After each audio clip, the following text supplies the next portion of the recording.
കോഴിക്കോട് താമരശ്ശേരിയിൽ വിദ്യാർത്ഥികൾ തമ്മിലുണ്ടായ സംഘർഷത്തിൽ ഗുരുതരമായി പരിക്കേറ്റ് ചികിത്സയിലായിരുന്ന 10ാം ക്ലാസ്സുകാരൻ മുഹമ്മദ് ഷഹബാസ് മരിച്ചു എന്ന വാർത്ത വലിയ നടുക്കമാണ് കേരള സമൂഹത്തിൽ ഉണ്ടാക്കുന്നത്.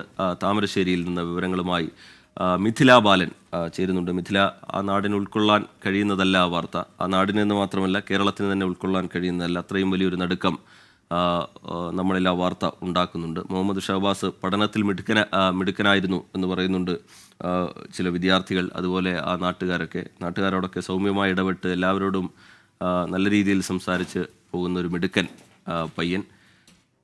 ആ മുഹമ്മദ് ഷഹബാസിനാണ് ജീവൻ നഷ്ടമായിരിക്കുന്നത്. എന്താണ് നാട്ടുകാരും ബന്ധുക്കളും ഒക്കെ പറയുന്നത് മിഥില?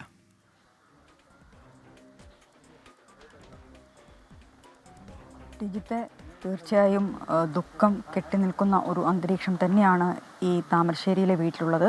ഇതാണ് താമരശ്ശേരിയിലെ വീട്. നമ്മൾ താമരശ്ശേരി വീടിൻ്റെ കുറച്ച് മാറിയാണ് നിൽക്കുന്നത്. കാരണം നമ്മൾ 6 മണിക്ക് ഇവിടെ വന്ന സമയത്ത് ബന്ധുക്കൾ ആവശ്യപ്പെട്ട ഒരു കാര്യം, അകത്ത് അച്ഛനും അമ്മയും തളർന്നു കിടക്കുകയാണ്, അവർക്ക് ബുദ്ധിമുട്ടുണ്ടാകുന്ന രീതിയിലൊന്നും നിങ്ങളുടെ ഭാഗത്തുനിന്ന് ഉണ്ടാവരുത്, വീടിനകത്ത് കയറരുത്.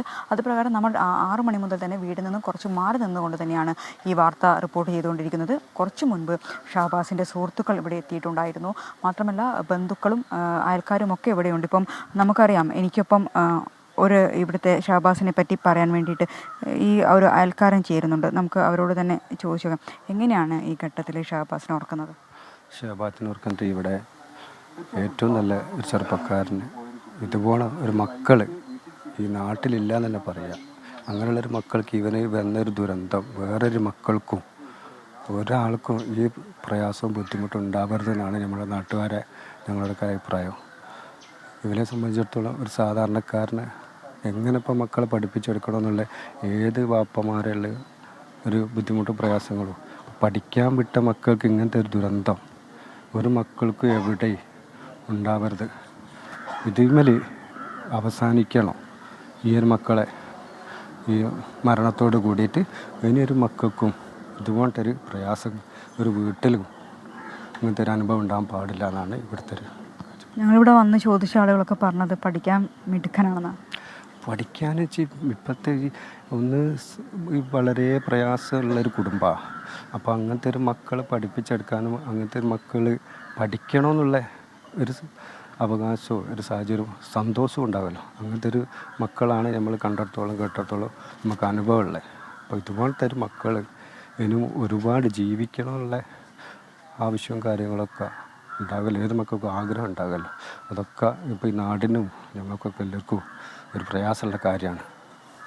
മൂത്ത മകനല്ലേ? മൂത്ത മകൻ.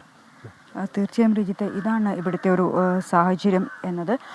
എല്ലാവർക്കും പറയാനുള്ളത് നല്ല വാക്കുകൾ മാത്രമാണ്. പഠിക്കാൻ മിടുക്കനാണ്, നിഷ്കളങ്കനാണ്, അടുത്ത വീട്ടുകാരോടൊക്കെ അല്ലേ സൗമ്യമായി പെരുമാറുന്ന ആളാണ്. ഇപ്പോൾ ആ വീട്ടിൽ ഉമ്മയും ബാപ്പയും ഉണ്ട്, തളർന്നു കിടക്കുകയാണ്. ഉമ്മയ്ക്ക് അല്പം വയ്യായികയുണ്ട്, ശാരീരിക അസ്വസ്ഥതകളുണ്ട്. അതുകൊണ്ട് തന്നെ ഉമ്മയെ അല്പസമയത്തിനകം തന്നെ ആശുപത്രിയിലേക്ക് കൊണ്ടുപോകുമെന്നാണ് ബന്ധുക്കൾ അറിയിച്ചിട്ടുള്ളത്. ഇന്നലെ 12:30-ക്കാണ് ഷഹബാസിൻ്റെ മരണം സ്ഥിരീകരിച്ചത്. 10:00-യോടെ തന്നെ ആരോഗ്യനില വഷളാണ് എന്നത് ബന്ധുക്കളെ അറിയിച്ചിട്ടുണ്ടായിരുന്നു. ഉമ്മ ഇവിടെ താമരശ്ശേരിയിലെ ഈ വീട്ടിലായിരുന്നു.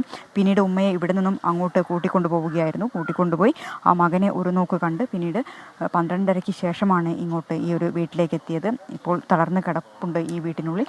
ആ ഉമ്മയെ അല്പസമയത്തിനകം ആശുപത്രിയിലേക്ക് മാറ്റും. നിലവിൽ ഇപ്പോൾ താമരശ്ശേരി പോലീസ് ഇവിടെ നിന്നും പോസ്റ്റ്മോർട്ടം നടപടികൾക്കായി കോഴിക്കോട് മെഡിക്കൽ കോളേജ് ആശുപത്രിയിലേക്ക് പോയിട്ടുണ്ട്. ഇപ്പോൾ നിലവിൽ തീരുമാനിച്ചിരിക്കുന്നത് മയ്യത്ത് നിസ്കാരം ചുങ്കം ടൗൺ ജുമാ മസ്ജിദിലും അത് കഴിഞ്ഞ് ഖബറടക്കം കെടവൂർ ജുമാ മസ്ജിദ് ഖബർസ്ഥാനിലുമാണ് നിലവിൽ ഇപ്പോൾ തീരുമാനിച്ചിരിക്കുന്നത്. ഒരിക്കലും ഇപ്പോൾ നമ്മൾ കേട്ട ഒരു പ്രതികരണമുണ്ട്, ഇനി ഒരാൾക്കും ഇത്തരം ഒരു അവസ്ഥ ഉണ്ടാകരുത് കേരളത്തിൽ. തന്നെയാണ് ഇനി ഒരാളുടെ മക്കൾക്കും ഇങ്ങനെ ഒരു അവസ്ഥ വരരുത്. കർശനമായ നടപടി ഈ വിഷയത്തിൽ ഉണ്ടാകും എന്ന് നമുക്ക് പ്രതീക്ഷിക്കാം.